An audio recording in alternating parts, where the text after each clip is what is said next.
Hello, my name is Leah Myers and I'm a kindergarten teacher in the Diocese of Cleveland. Thank you so much for watching this video about our new standards-based report cards. I have two purposes for this video. The first is to explain how the new standards-based report cards work, especially for parents that are unfamiliar with them so far.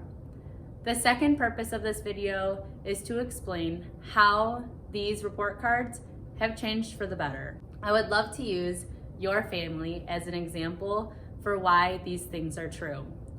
You and many other families have decided to send your child to a wonderful Catholic school in this diocese. You send your children to school every day and they do a lot of different things, but how can you track your child's progress to know that they are learning what they're supposed to? And most importantly, how can you as parents and what can you do to support your child through this time? For many years, we've been sending report cards with letter grades on them. But what do these letters really mean in terms of performance? Say your child comes home with a B in their math class. You might be wondering what that means. Maybe you assume that your child knows math very well. Or maybe it actually means that they turned in all of their homework on time and did well on it, but did not do very well on the assessments.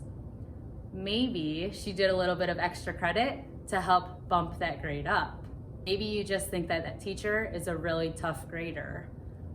At this point, it would be understandable if you are confused or unclear about what it really means.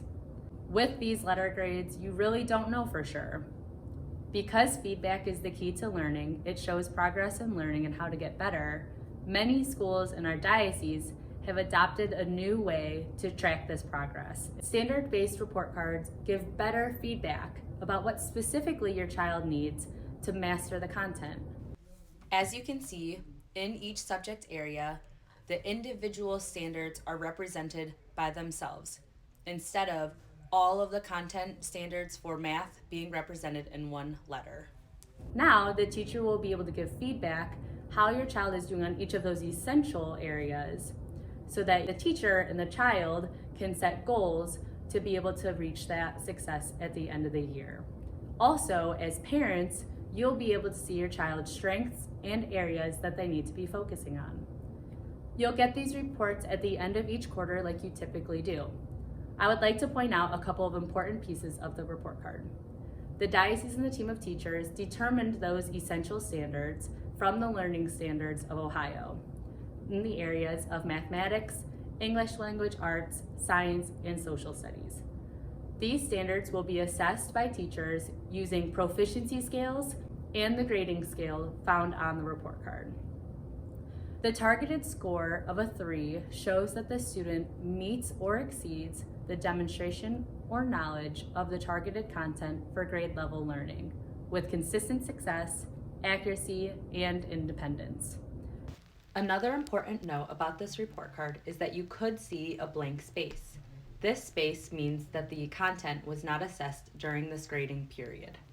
On the second page of the report card, you will see additional courses that your child is taking, an area to show social and emotional skills, as well as work habits with a different grading scale.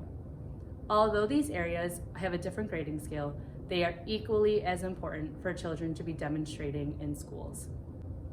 We believe that the new standards-based report cards can change the culture of our schools to be focused on a culture of knowledge and personal growth.